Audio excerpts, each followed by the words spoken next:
De plus en plus actives dans la société, les femmes y jouent un rôle non négligeable et les résultats ne sont plus à démontrer. De la femme au foyer à la femme travailleuse ou servante à l'église, elles mettent en exergue les valeurs morales et imposent le respect. Mais quelle est l'image de la femme dans la société et quel est son véritable rôle? Vous trouverez des éléments de réponse dans un reportage que vous proposera la rédaction de Paroles des femmes.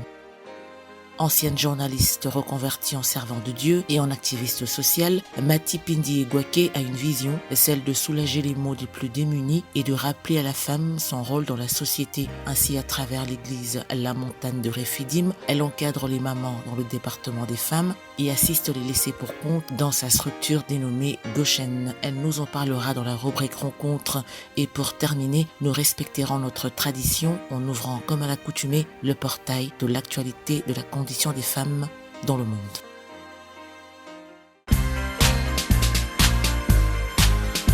Bienvenue à toutes et à tous à ce nouveau numéro de Paroles des femmes. Aujourd'hui, nous reviendrons sur le rôle de la femme dans la société, sujet non négligeable et une véritable source d'inspiration pour la génération montante. Sujet à développer avec Mati Pindi Egwake, servant de Dieu et en même temps activiste sociale. Notre invité nous fera part de son point de vue sur la question. Et ce sera tout à l'heure, juste après ce reportage. Regardez. Le rôle et la place de la femme a longtemps été l'objet de plusieurs débats dans la société dite moderne qui ne restent que des préjugés. Préjugés qui dans le fond restent superflus du fait de la méconnaissance même de la tradition africaine et de ses valeurs. En effet, l'on pense souvent que la femme, notamment africaine, n'a de valeur que dans le foyer. Or, sa place dans le système traditionnel en Afrique dépendait en général des pays, des régions, des coutumes ethniques et de la capacité personnelle des femmes elles-mêmes. De ces faits, la femme jouait un rôle considérable que nul homme ne pouvait, quel que soit son rang dans la société, les priver de ce droit. Les rôles de la femme dans la société, leur représentation ont traversé les siècles sans subir des modifications significatives au sexe dit faible, la tenue de la maison et l'éducation des enfants, au sexe fort, le travail à l'extérieur, la charge de nourrir la famille et la prise de décision. La femme peut en effet parvenir à valoriser simultanément sa vie familiale et son activité professionnelle. Il y a alors de fortes chances que la réussite de l'une soit bénéfique à la réussite de l'autre. La femme est le moteur de l'éducation à la base, la régulatrice même de l'économie familiale, mais au-delà de tout, la femme titille la place de l'homme dans une société où sa condition ne favorisait pas une insertion sociale et politique tant souhaitée. La femme est le tout premier facteur de développement économique et humain, dans le sens où c'est elle qui transmet la vie. Ainsi, les femmes et les filles jouent un rôle essentiel pour surmonter les plus grands défis auxquels nous sommes tous confrontés aujourd'hui et elles doivent être entendues, valorisées et appréciées dans l'ensemble de la société afin que s'y reflètent leurs perspectives et leurs choix pour leur avenir et celui de l'avancement.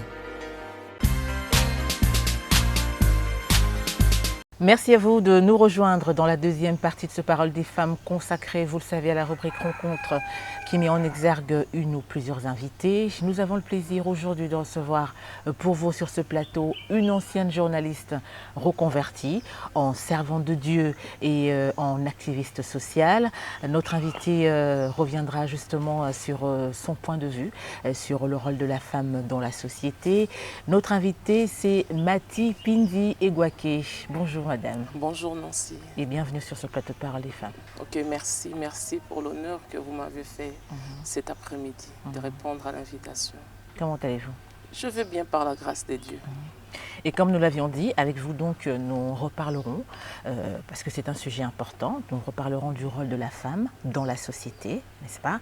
Parce que vous, en tant que femme tout d'abord, et ensuite en tant que responsable du département des femmes de l'église La Montagne de Refidim, c'est ça? Refidim, voilà. Donc vous avez un rôle important à jouer auprès de toutes ces femmes qui fréquentent votre église. Ça pourrait également en même temps aussi permettre à toutes celles-là qui nous suivent de bénéficier justement de ces conseils. Mais comme nous l'avions également dit, vous êtes une ancienne journaliste, n'est-ce pas?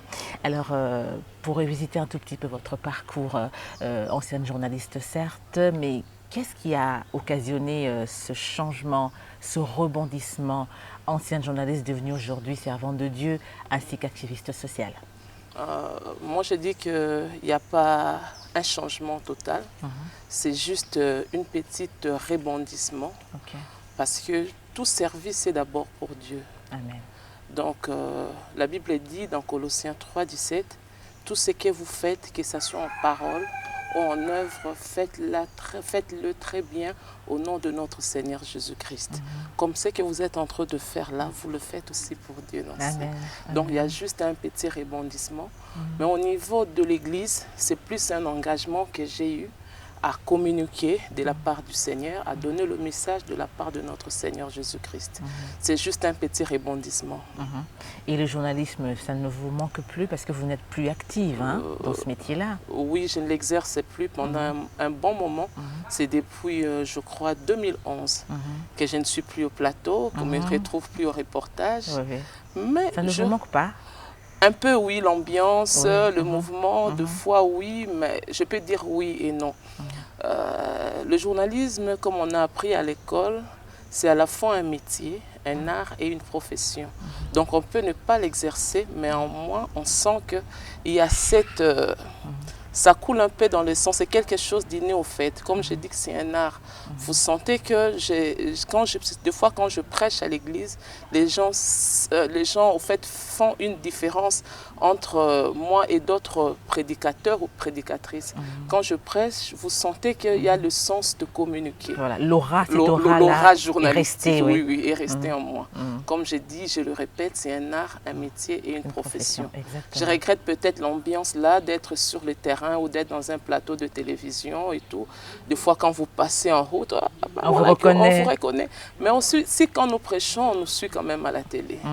Et surtout, vu mon statut, mon mari est un homme politique, un homme public. Et à partir de mon mari, les gens peuvent me repérer aussi facilement. Mais plus, comme on l'exerçait à la télé ou sur les lieux de reportage, cela est un peu différent. Puisque vous l'aviez vous-même évoqué, est-ce difficile de gérer ça en tant que femme d'un homme politique? Je crois très bien aussi, entre le journalisme et la politique, il n'y a qu'un pas. Bien sûr. Donc, comme on dit, le journalisme nous a ouvert au fait le porte à tout et à toutes sortes de métiers. Donc facilement on s'adapte, on s'adapte facilement. Et quand on est déjà, en étant journaliste, on a déjà appris les ABC de la politique. Et en étant une femme, comme mon statut en tant que femme mariée, je dois être soumise à mon mari, donc je dois être pour lui une aide semblable. Donc je ne pouvais pas combiner tous les deux. Vis-à-vis, il fallait que je l'aide avec son métier de politicien et d'homme public. Voilà. Merci beaucoup madame pour cette précision. Alors on va rappeler que vous aviez travaillé dans une chaîne de la place, la CCTV, qui est une chaîne de télévision privée basée ici à Kinshasa. Tout d'abord en tant que reporter et ensuite en tant que présentatrice du journal télévisé. Quels souvenirs gardez-vous de cette expérience? Le journalisme, comme vous le dites, c'est vraiment, il y a trop de beaux souvenirs. C'est une belle expérience. Donc il y a beaucoup de souvenirs. Bon, je ne sais pas qu'est-ce que je dois évoquer. Je ne sais pas si vous pouvez m'aider. C'est vrai que bon, c'est d'abord le passage en tant que reporter, les souvenirs que vous gardez, les rencontres aussi, s'il faut évoquer. Les rencontres, je sais que je retiens, comme je l'ai dit auparavant, c'est l'ouverture au fait au monde extérieur. En étant journaliste, donc il n'y a pas de barrière au fait avec le monde extérieur, donc facilement je pouvais me retrouver à la primature, facilement je pouvais me retrouver à la présidence de la République. Mais les plus beaux souvenirs de ma vie en tant que journaliste, le voyage, j'avais effectué un reportage au Congo-Brazzaville lors des obsèques d'Edith et Lucie Bongo. Donc cela m'a fait découvrir encore les autres confrères d'en face du Congo-Brazzaville, l'ambiance et la confrérie entre les deux pays. Donc c'est grâce à mon travail. C'est une très bonne chose. Une très bonne chose. Et comme on le dit, chaque métier a un risque. Est-ce que vous aviez eu au cours de votre métier, de l'exercice en tant que journaliste, rencontré des difficultés? Vous étiez exposé à un danger qui vous a remis en question, qui vous a même fait regretter d'avoir choisi ce métier-là? Donc moi je crois qu'on peut pas, quand on fait un choix, on ne peut pas le regretter par après.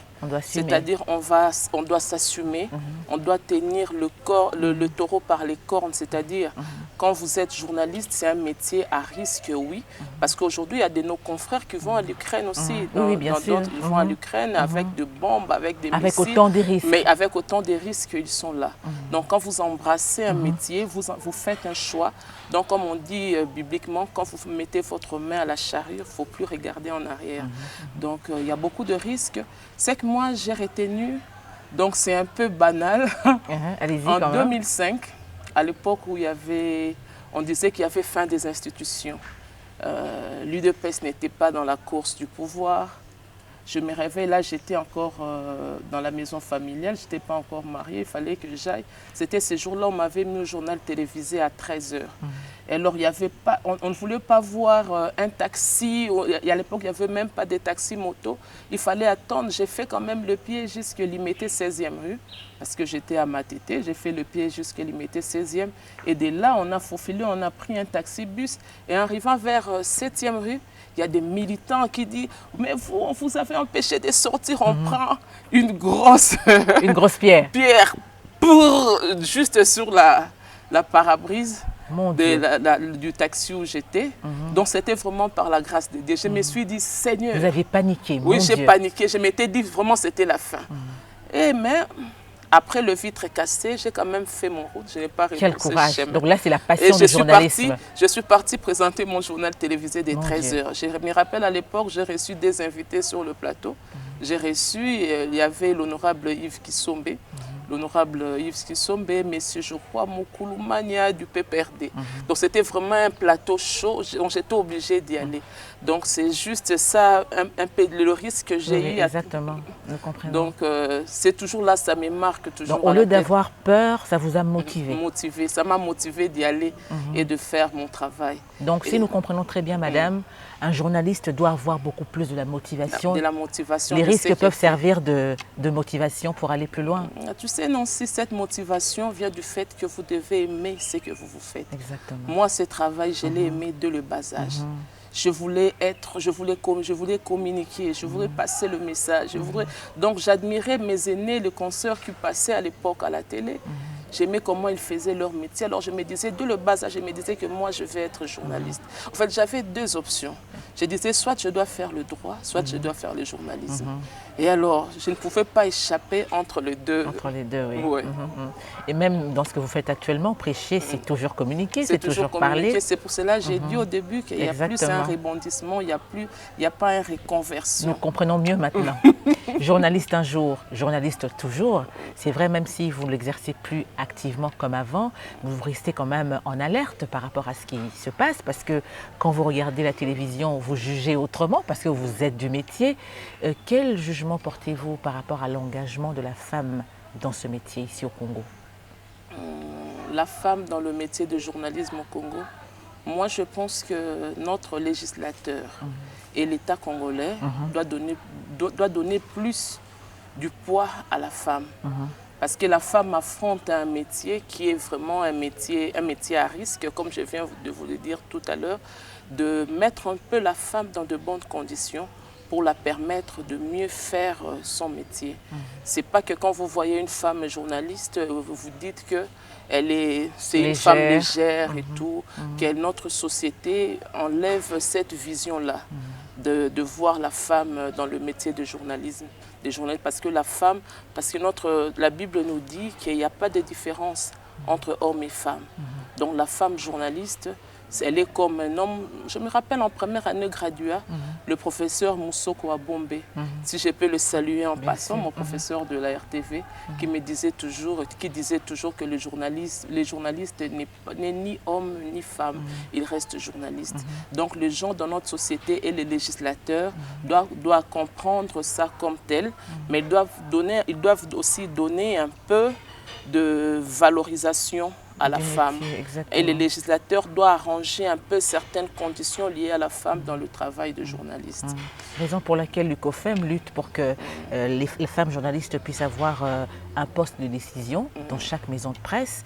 Mais quels conseils pouvez-vous prodiguer à toutes ces jeunes filles qui sont à l'IFASIC, qui rêvent, parce que vous aussi à l'époque, vous aviez des modèles, n'est-ce pas, Oui. qui rêvent de devenir journalistes, qui aiment bien faire la télévision. Est-ce que vous avez un conseil à leur donner? Un conseil à leur donner, c'est d'abord qu'ils doivent aimer le travail qu'il est en train de faire et qu'ils se donnent eux-mêmes de la valeur avant que la société leur donne de la valeur. Donc la femme, le journaliste femme en devenir doivent d'abord aimer ce travail-là, qu'ils ne viennent pas pour passer à la télé pour se chercher des admirateurs, qu'ils viennent faire le travail comme un travail pour servir le pays ou pour servir sa nation, la nation congolaise, et bien faire son travail. Aimer le travail et bien le faire. Madame Mati, tout à l'heure nous parlions de rebondissement, ancienne journaliste devenue activiste sociale. Actuellement vous avez comme ONG Goshen. Pourquoi l'avoir nommé ainsi? Que signifie Goshen? Goshen, c'est un nom, c'est une appellation biblique. C'est une terre d'Égypte, une terre ensoleillée, une terre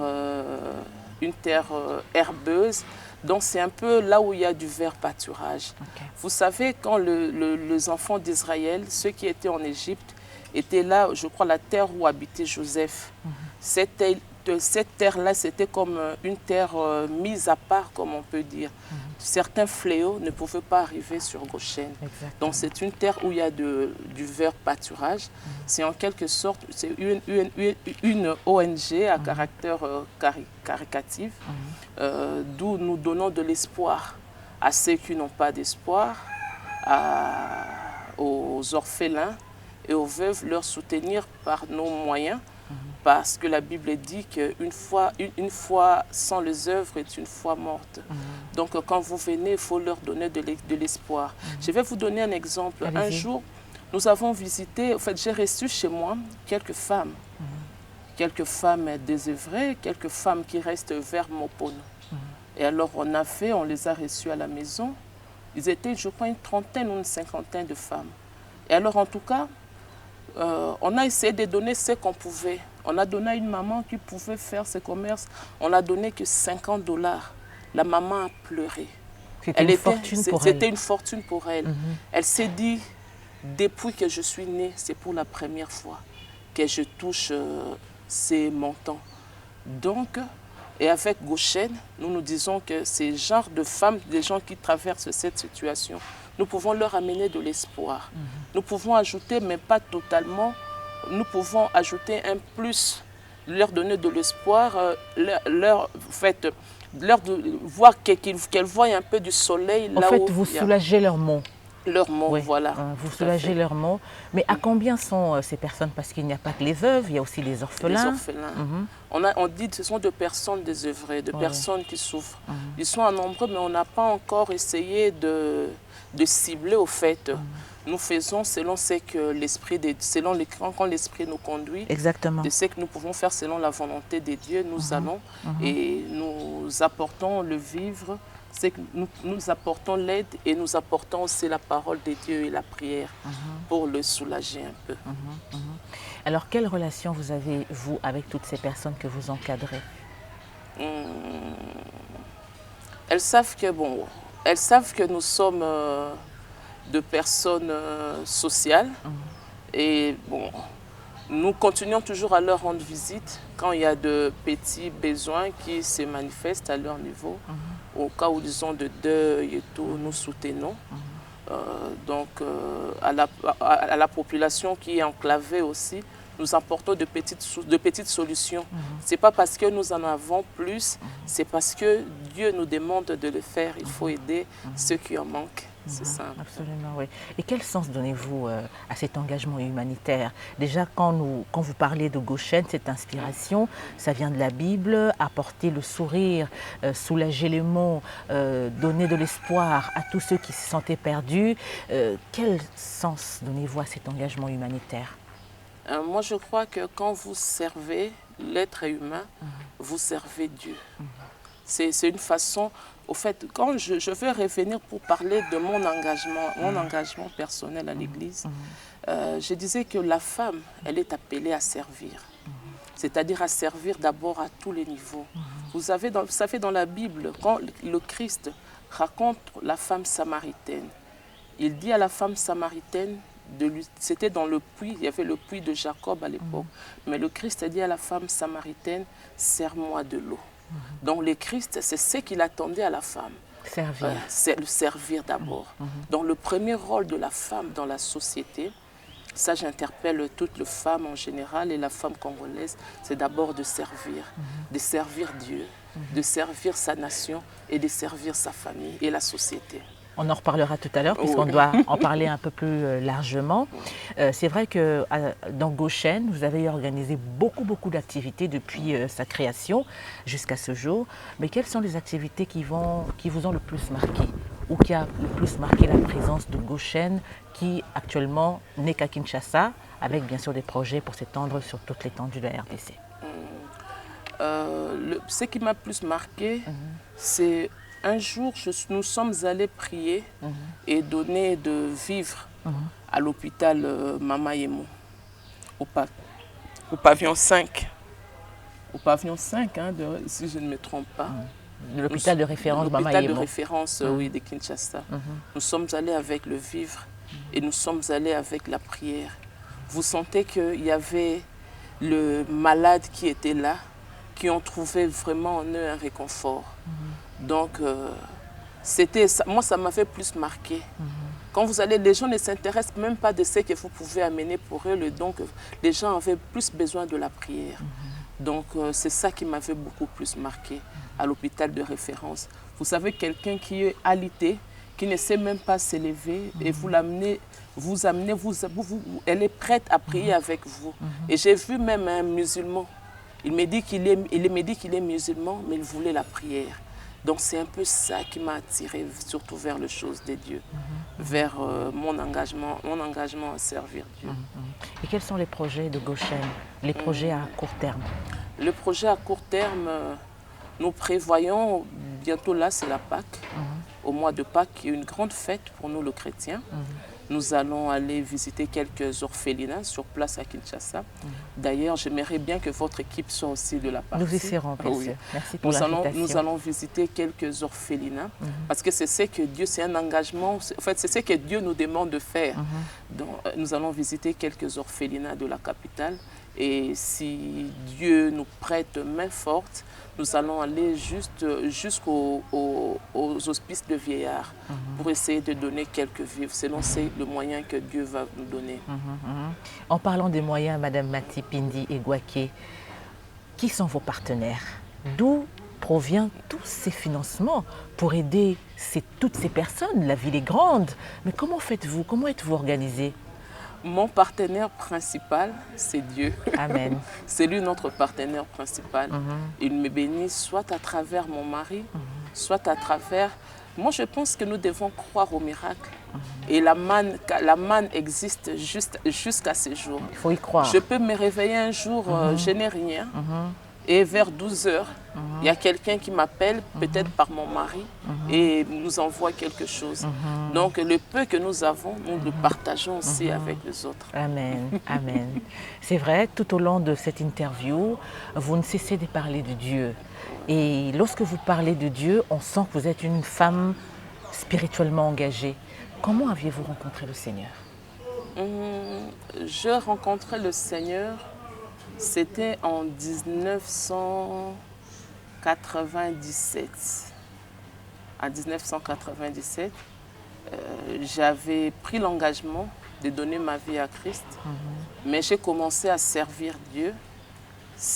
Dans mon église, je peux dire, c'est depuis 2016 que j'ai pris réellement l'engagement. La Bible dit à tous ceux qui lui ont connu, il nous a donné le pouvoir de devenir enfants de Dieu. Amen. Donc quand j'ai rencontré le Seigneur Jésus-Christ, du coup, je pouvais me dire que tout ce que j'ai vécu dans ma vie, mon parcours et tout, je me dis que sans la main de Dieu, je ne pouvais pas être là où je suis aujourd'hui. Donc c'est un peu ça. Vous avez même dit que vous avez reçu un message de la part du Seigneur. Quel est ce message? Le message, en fait, mon appel, c'est de réveiller la femme congolaise, la femme en général, de se réveiller, de faire de la femme, telle que la Bible dit dans Psaume 68, verset 12, que l'Éternel parla et que le messagère de la bonne nouvelle sont une armée. Donc ça, c'est un message fort. Bon, le Seigneur m'a appelé en ces termes à travers ce message.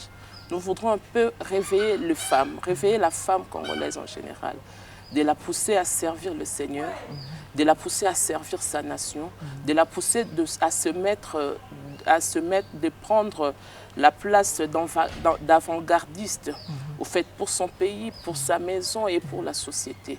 Donc la femme a un grand rôle à jouer. Donc le Seigneur nous appelle à réveiller ces femmes-là, à réveiller ces femmes-là, à être debout et à prendre une position dans la société. Ce n'est que par la prière, ce n'est que par la force que Dieu nous donne à la femme. La réveiller parce qu'elle n'est pas consciente du rôle qu'elle doit jouer? Moi, je pense que oui. Je pense que oui. La femme en soi, comme je l'ai prêché pendant la convention qu'on a eue à l'église, la femme, en fait, elle se minimise elle-même. La femme en général, quand je parle de la femme, il y a des cas particuliers, oui. La femme en général, elle se minimise. La femme réclame ce qu'elle ne peut pas réclamer. Nous réclamons l'égalité. Or, pendant la création de l'homme et de la femme, Dieu avait créé la femme égale à l'homme. Donc c'est bibliquement, c'est dans Genèse 3 ou Genèse 5. On cherche à ouvrir une porte qui est déjà ouverte. Oui, la porte est déjà ouverte. La Bible dit que Dieu a créé l'homme égal à la femme. Le rôle de l'assujettissement de la femme, le rôle, en fait, l'assujettissement, l'égalité que la femme cherche aujourd'hui, Dieu dans la création, Dieu a créé l'homme et la femme égales. Ce n'est que le péché, c'est après le péché dans le monde que Dieu a dit à Ève, désormais, tes besoins seront tournés vers ton mari et ton mari dominera sur toi. Mais avec le deuxième Adam, qui est notre évangile, dans la Nouvelle Alliance, le deuxième Adam, qui est notre Seigneur Jésus-Christ de Nazareth, il est venu au fait restaurer la femme. C'est pour ça qu'on pouvait dire dans Galates qu'il n'y a plus de différence entre juifs et grecs. Il n'y a plus de différence entre homme et la femme. Nous sommes tous un devant le Christ. Donc la femme doit prendre conscience de cela. La femme doit prendre conscience de ses rôles qu'elle est capable à jouer. Il y avait des femmes dans la Bible, même dans l'Ancienne Alliance. On peut donner l'exemple de Déborah. Dans Juge 4, elle était juge, elle était prophète, elle était juge. C'est dans l'Ancienne Alliance, on parle de l'Ancien Testament. Aujourd'hui, la femme est bornée dans des coutumes. Elle est réduite. Elle est réduite au fait. La société, au fait, la société est en train de réduire la femme. Mais en réalité, notre Dieu créateur a donné de capacités et de potentialités en la femme. Et partout, on peut trouver l'homme et la femme peut aussi faire. Quand Déborah était juge dans l'Ancienne Alliance, dans l'Ancien Testament, donc aujourd'hui aussi, donc il y a des femmes qui peuvent être capables de faire aussi comme Déborah. Il y avait des problèmes, on m'a dit qu'il y avait des problèmes en Israël. Et Déborah s'était levée à l'époque, elle s'était levée comme, on dit les hommes étaient sans force. Déborah, elle s'était levée comme une mère en Israël. Et après, dans cette époque, il y a eu répond en Israël pendant 40 ans.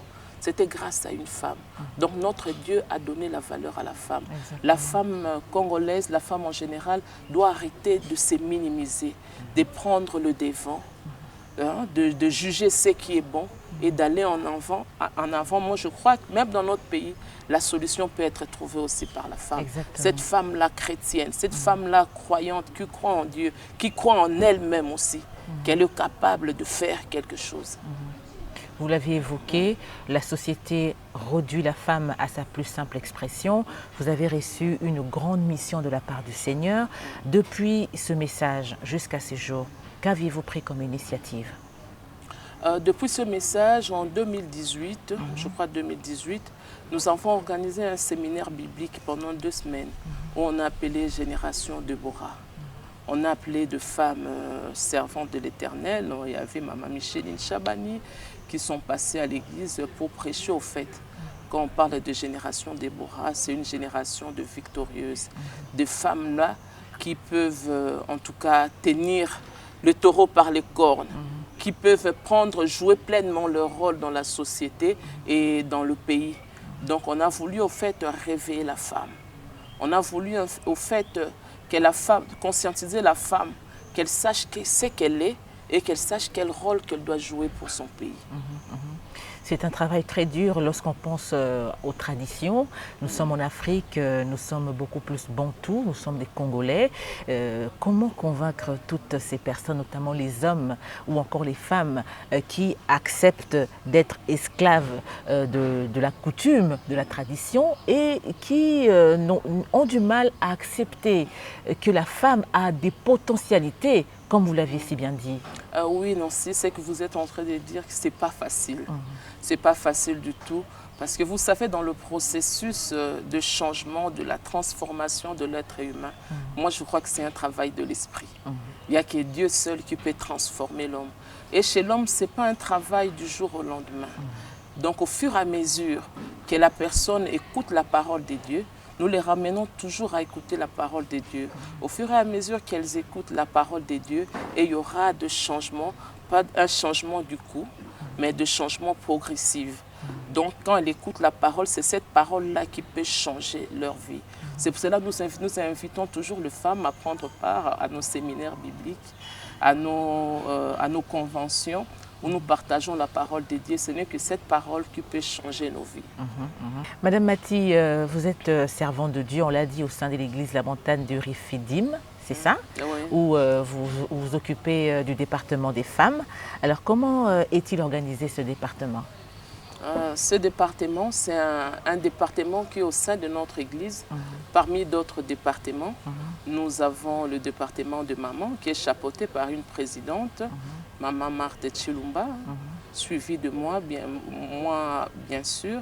Donc vice-présidente. Vice-présidente. Et il y a d'autres staffs de maman dans ce département. Nous nous organisons, des staffs dirigeants, nous nous organisons à l'évangélisation, à la suivi de ces mamans et pourquoi pas à faire d'autres services dans le cadre social. Un service, comme on dit, un service social, c'est-à-dire faire un suivi dans le cadre des orphelins et des orphelinats.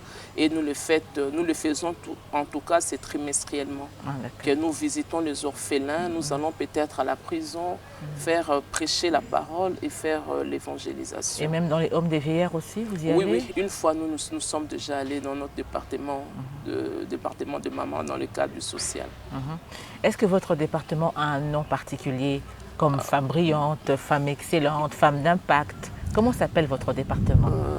L'armée de messagères. L'armée des messagères. L'armée de messagères, c'est ça le nom, c'est ça l'appellation de notre département. Donc vous formez des femmes armées de la parole de Dieu. Parce qu'on dit que les femmes messagères, c'est une grande armée. Je crois que nous sommes même plus que l'armée russe. Ça c'est vrai. Connaître la parole de Dieu, c'est très important et c'est une véritable arme dans le sens où on peut vaincre et briser tous les obstacles. Vous encouragez donc toutes ces femmes qui nous regardent à s'imprégner dans la prière. Oui. La femme doit s'imprégner. Pas tellement dans la prière, oui dans la prière aussi, mais aussi dans la parole de Dieu. Parce que nous avons la parole et nous avons la prière. Cela nous donne, nous avons l'impression d'avoir 2 ailes pour voler. Quand nous avons seulement la prière sans la parole, donc nous ne pouvons pas avancer. Donc il faudrait écouter la parole, mais il faudrait aussi l'associer à la prière pour pouvoir décoller, aller plus loin. L'union fait la force, comme on le dit, travailler main dans la main nous permet donc d'avancer très vite. Alors qu'en est-il des femmes de l'église La Montagne de Rifidim? Travaillent-elles dans la sincérité, main dans la main pour avancer? Si, la femme, nous travaillons quand même. C'est vrai que j'ai dit que c'est un travail qui n'est pas facile parce que la femme, elle est figée dans ses traditions, dans ses habitudes, dans ses coutumes. Mais nous faisons comme c'est le travail que Dieu nous a donné, Donc nous faisons un effort. Nous faisons un effort parce que la Bible dit ce n'est ni par la puissance ni par la force, ce n'est que par l'Esprit de Dieu. Donc c'est l'Esprit de Dieu qui nous aide à convaincre le maman, à les amener à changer. Parce que même, il y a un adage qui dit « éduquer une femme, c'est éduquer toute une nation ». Nous pensons que en faisant connaître la femme la parole de Dieu, cela va la pousser à mener un peu beaucoup de changements dans la société. Mais que pensez-vous de son implication? C'est vrai qu'il y a beaucoup de femmes dans l'Église, hein, dans les églises où nous passons, où nous regardons des femmes qui sont toujours en train de faire tel ou tel service. Mais que dire de leur engagement pour servir le Seigneur? Êtes-vous satisfaite par rapport à cet engagement-là? Moi, je crois qu'il faut toujours encourager les femmes. Comme je l'ai dit auparavant ici, que l'évangile de Jésus-Christ, les femmes étaient toujours des pionniers dans l'évangile. Ce n'est que la société, notre société, a donné la femme un rôle d'arrière-plan. Les femmes, même dans la Bible, ce sont eux qui ont amené la nouvelle de la résurrection de Christ. Vous savez, le Christ, dans l'agonie sur la croix, il était mourant, mais il a vu Marie. Il dit à Marie, « Femme, voilà ton fils ». C'était Jean dont Jésus parlait. Et c'était les disciples que le Christ aimait les plus. Donc Dieu lui-même, le Christ en soi, il a donné la responsabilité à la femme. C'est pour cela que nous voyons les femmes être toujours devant. Ce n'est pas quelque chose de nouveau. Donc c'est quelque chose, c'est l'engagement. Quand on dit que la femme sait que femme veut, Dieu veut, la femme a joué toujours un rôle d'avant-plan. Au niveau de l'évangile, au niveau de la société, quand bien même c'est la femme qui peut, Dieu passe par la femme pour la procréation. C'est-à-dire que la femme a un rôle majeur. Donc si la femme peut prier, comme on a dit, ce n'est pas du jour au lendemain qu'il peut changer. Il faut l'encourager. Il faut encourager les femmes d'être là, d'être à l'église, de prier. À force d'écouter la parole, d'être dans la prière, leur vie peuvent être transformées et la vie de toute une nation peut aussi être transformée. Doivent-elles obligatoirement être engagées dans l'église? Moi, je crois que là, ça dépend du Seigneur et ça dépend du sens de la responsabilité. Parce que sur la croix, il y avait plusieurs femmes. Mais le Christ a choisi Marie. Marie, voilà ton fils. Il pouvait aller choisir une autre femme à côté, mais ça dépend de l'appel et de la responsabilité que le Christ vous donne. Donc, on peut toujours venir à l'église, écouter la parole, mais l'engagement, je crois que c'est quelque chose un peu de sélectif. C'est Dieu qui choisit. Comme on dit, il fait appel à qui il veut. Donc, c'est selon, il est souverain dans ses choix et quand il dit que c'est toi Nancy, donc c'est toi.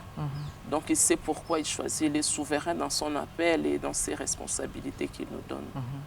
Vous aviez dernièrement organisé, votre département, le département des femmes, a organisé dernièrement un séminaire dont le thème était Femmes Valeurs. Quel a été le message clé de ce séminaire? Le message clé de ce séminaire, c'était de conscientiser la femme. Nous avons voulu conscientiser la femme de l'Église, la femme congolaise en général, qu'elle est appelée à servir, c'est-à-dire à servir Dieu dans l'adoration, à servir Dieu à l'Église, à soutenir les veuves, les orphelins. La femme, en fait, c'est la force de l'Église. Quand on parle de la femme, on a défini ça. La femme, c'est quelque sorte une force. Parce qu'elle a été tirée, de la partie qui est la plus dure du corps humain. Elle a été tirée du corps de l'homme. On l'a appelée Isha. La femme, c'est la force de l'Église. Donc la femme est appelée à servir Dieu. C'est comme quand Boaz, qui est l'image de notre Seigneur Jésus-Christ dans la Bible, avait vu Ruth qui était sous ses pieds. Quand il a posé la question à savoir qui Ruth était, Ruth avait répondu par la question « Je suis ta servante ». Donc le rôle principal de la femme, c'est le message qu'on voulait donner à la femme, que la femme est d'abord une servante.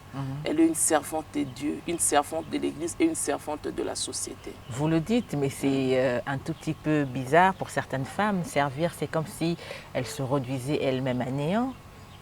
Non, bon, l'apôtre Paul disait, comme l'évangile de Christ disait, est plus grand que celui qui sert les autres. Donc, comme on disait dans l'ancien temps, à l'époque d'Ésaïe, servir et non se servir. Donc, c'est ça la force d'un chrétien. On est appelé à servir. Nous sommes un royaume de sacrificateurs, des gens qui peuvent apporter. C'est notre Seigneur Jésus-Christ qui était lui-même fils de Dieu, était lui-même un souverain et sacrificateur. Donc la femme a un rôle important à jouer dans notre pays, à jouer à l'Église et à la société. Et en parlant de servir, Madame Mati, ça me rappelle l'époque où nos mamans, qui sont aujourd'hui grand-mères et même certaines sont déjà décédées, s'il faut comparer l'ancienne génération à celle d'aujourd'hui, les femmes d'hier et les femmes d'aujourd'hui, marquées notamment par la mondialisation, pensez-vous que cette mondialisation a été quelque chose de positif dans la vie notamment de la femme congolaise, sincèrement? Moi, je crois que oui, la mondialisation a joué un rôle en plus, mais comme on dit, au tempora, au mores. Exactement. Donc, il y a les temps et les contextes ne sont pas différents. Ils sont vraiment différents. La mondialisation a joué un grand rôle dans la société. Et aujourd'hui, on parle, c'était sélectif, il y avait de femmes à compter au sein du gouvernement, mais aujourd'hui, partout, on retrouve de femmes. Et de femmes qui ne sont pas le moindre, de femmes qui brillent. Moi, je crois que la mondialisation a apporté un plus dans la société. Oui, les femmes qui brillent, c'est vrai, mais souvent qui oublient leur maison. On a vu des femmes aujourd'hui qui occupent des postes de grandes responsabilités. C'est vrai, elles jouent leur rôle au sein de la société, mais elles ont tendance à oublier leur propre famille. Et elles sont nombreuses à engager des nounous pour s'occuper de leurs enfants et elles oublient leur premier rôle. Est-ce que vous êtes d'accord avec ça? Ça, nous ne sommes pas d'accord. Là, parce que quand je dis la femme est appelée à servir, elle doit d'abord servir chez soi à la maison. Parce que si elle n'encadre pas ses enfants, elle n'encadre pas son mari, et elle va détruire son foyer. Donc la femme, même dans son foyer, elle doit être une femme exemplaire. À l'exemple, des exemples sont multiples dans la Bible. Il y avait Sarah, à l'époque, c'était une femme exemplaire. Elle était toujours à côté de son mari. Il y avait Anne, à l'époque, qui a demandé un enfant et elle a consacré cet enfant à Dieu. Donc, les femmes ne doivent pas marcher dans cette confusion. Donc, elles doivent faire la part de choses. Donc, son rôle à jouer, bien, c'est de partager ses activités, les activités du foyer et les activités dans la société. Donc, la femme, elle est capable de le faire. Et s'il faut parler de vous-même, avec autant d'activités, avec autant d'engagement, comment faites-vous pour concilier toutes ces activités avec votre vie en tant qu'épouse, en tant que mère? Donc Dieu fait grâce. Je me donne quand même le temps de suivre les enfants et de s'occuper de mon mari. Donc Dieu est en train de nous faire grâce. Donc comme on a dit au début, toute chose que vous faites, que ce soit en parole ou en œuvre, faites-la bien au nom de notre Seigneur Jésus-Christ. Et quand vous n'êtes pas à l'église, quand vous n'êtes pas au sein de votre ONG, que faites-vous pour vous détendre? Que faites-vous pour respirer un peu? Des fois, je suis à la cuisine. J'aime bien préparer. Je suis à la cuisine. Il y a des plats que je crée moi-même. J'aime bien préparer. Et des fois, j'aime suivre des émissions culturelles et surtout suivre les informations internationales. Ah oui, parce que vous avez aussi fait politique extérieure, il faut le rappeler. Hein. Vous êtes un produit de l'IFACI, on l'a dit, ancienne journaliste, licenciée donc en politique extérieure et journalisme. Donc c'est resté, vous regardez, ça vous permet aussi entre-temps de vous cultiver. Hein. Malheureusement, je ne sais pas si vous l'avez remarqué, madame, beaucoup de femmes ne suivent pas les informations. C'est plus le théâtre, les séries. Oui, c'est pour cela qu'on a parlé au fait, le problème de la femme, ce n'est pas la société qui réduit la femme, mais c'est la femme elle-même.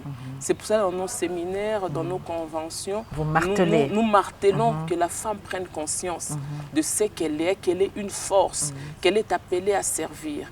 Je l'ai dit tout à l'heure, je dis Déborah à l'époque, c'était dans l'ancienne alliance, elle était juge, elle était prophétesse, mais elle était aussi une femme mariée. On a parlé, mais on n'a pas parlé du mari de Déborah qui s'appelait Lapidote. Donc Déborah, comment est-ce qu'elle faisait? Elle n'avait pas 2 têtes, elle n'avait pas 4 jambes. C'était une femme comme toi et moi, mais elle faisait la part de choses. Donc la femme elle-même, elle réduit. La femme ne veut pas, elle ne veut pas étendre ses limites au fait. Elle veut regarder seulement juste à côté, tout c'est limité elle-même. Le problème n'est pas au niveau des hommes. Comme on a dit, nous voudrons ouvrir une porte qui était déjà ouverte. Le problème, c'est la femme elle-même qui doit prendre conscience, qui doit se cultiver, qui doit ajouter un plus. Même l'apôtre Paul disait, à la foi que nous avons, nous devons y ajouter la connaissance. Et nous espérons que cette femme qui nous a suivis a bien compris votre message. Est-ce que vous avez un dernier mot en guise de conseil à toutes ces femmes qui nous regardent, qui ont aimé ce que vous aviez dit, qui ont trouvé de l'espoir dans vos dires? Est-ce que vous avez un mot à leur donner ou à leur dire? Un mot, je commence d'abord par encourager toutes ces femmes de distinction qui ont essayé un peu de démarquer notre société congolaise. Et je pense à notre première dame, Maman Denise Nyakero Tshisekedi, sans oublier l'ancienne première dame, Maman Olive Lembe, Maman Olive Lembe Kabila. Donc ce sont là des femmes battantes qui sortent au-delà des luxes qu'ils ont, au-delà de leur bon confort qu'ils ont, mais ils soutiennent le pauvre. Des fois, ça me marque quand je vois. C'est pas facile. C'est pas facile. Maman Olive en train de faire les chants et tout. Des fois, j'ai de larmes aux yeux. J'ai dit que cette femme, que Dieu la donne encore la force d'aller de l'avant. Ce sont en tout cas des femmes qu'il faut encourager, des femmes qu'il faut féliciter, des femmes qu'on doit emboîter le pas. Donc nous qui sommes encore, nous devons suivre l'exemple de ces femmes-là. Et je voyais une fois à la télé, Maman Olive en train de construire une cathédrale, je crois à Goma. En tout cas, j'étais éblouie de joie. Elle fait ce que la femme, comme on dit, je crois dans le livre du centenier romain. Le centenier romain qui était malade et son employé était malade. Mais on dit que quand on est venu voir le Christ et les disciples ont dit, cet homme mérite, donc cette femme mérite qu'on la fasse des éloges. Elle est en train de servir Dieu. Elle pouvait faire autre chose, garder sa fortune, mais elle les met au service de Dieu. En tout cas, c'est une femme à encourager, c'est une femme à féliciter. Et j'invite d'autres femmes, des distinctions, femmes députées, femmes ministres, et d'emboîter le pas. On ne commence qu'avec un petit qu'on a. Il ne faut pas attendre à devenir première dame pour faire ainsi.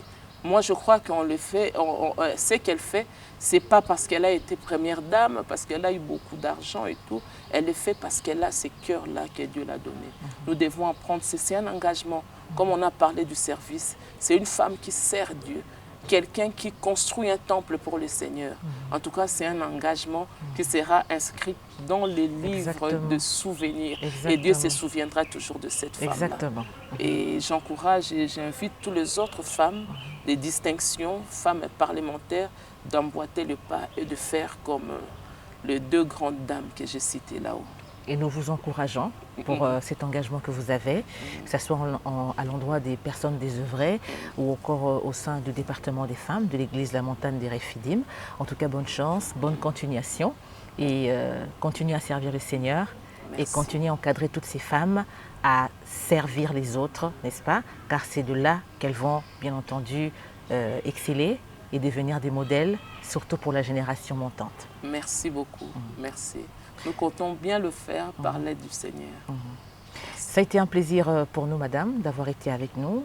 Merci d'avoir été avec vous. Merci de nous avoir accordé ce temps. Également à vous de nous avoir suivis. Merci. Nous allons, mesdames, messieurs, avant de mettre un terme à l'émission de ce jour, vous proposer la rubrique Clin d'œil. Regardez. Voici pour vous l'actualité de la condition des femmes dans le monde. Avant même que les premières bombes ne pleuvent sur l'Ukraine, Madeleine Albright avait qualifié la future guerre menée par Vladimir Poutine d'erreur historique. Née à Prague, réfugiée aux États-Unis, celle qui fut la première femme chef de la diplomatie américaine est morte des suites d'un cancer à l'âge de 84 ans. Madeleine Albright incarna la politique étrangère itanusienne pendant près d'une décennie. À la hauteur du respect qui lui est porté, les paroles des femmes lui rendent hommage. Nommée en 1997 secrétaire d'État par le démocrate Bill Clinton, elle était de celles qui refusent qu'on la réduise à sa condition de femme. Surnommée comme Margaret Thatcher, la Dame de Fer, elle s'est interdit tout signe de faiblesse pour ne pas confronter les préjugés sur le sexe faible. Albright était une championne de droits des femmes à l'échelle internationale et une ardente défenseuse des femmes démocrates dans la politique américaine. Elle a lancé cette phrase célèbre selon laquelle « Il y a une place spéciale en enfer pour les femmes qui n'aident pas les autres femmes ». Une vingtaine de femmes et des filles ont manifesté le samedi 19 mars 2022 dernier à Kaboul au cri d'ouvrir les écoles pour protester contre la décision des talibans de fermer l'enseignement secondaire aux filles. Ouvrez les écoles, justice, justice, ont scandé les manifestantes rassemblées au départ sur une place de la capitale et dont beaucoup portaient des abayas noirs et des foulards. Plusieurs tenaient des affichettes sur lesquelles on pouvait notamment lire « Vous avez pris ma terre vertueuse, ne prenez pas mes efforts et mon éducation ». La manifestation a duré moins d'une heure avant d'être dispersée par des talibans armés. Arrivés sur les lieux, a-t-on constaté, l'annonce aussi brutale qu'inattendue a eu lieu alors que de nombreux élèves étaient déjà revenus au cours. La numéro 1 mondiale du tennis féminin Ashley Barty a créé la surprise mercredi 23 mars 2022 dernier en annonçant sa retraite anticipée à seulement 25 ans, déclarant avoir réalisé ses rêves et être absolument épuisée. Au sommet du classement WTA depuis septembre 2019, Barty a remporté dans sa carrière 15 titres en simple, dont 3 en Grand Chelem, Roland Garros en 2019, Wimbledon en 2021 et Open d'Australie en 2022. Elle était devenue en janvier 2022 dernier la première Australienne en 44 ans à s'imposer à Melbourne, rejoignant le club fermé des joueuses sacrées en Grand Chelem sur 3 surfaces différentes. Ce sera tout pour l'actualité de la condition des femmes dans le monde.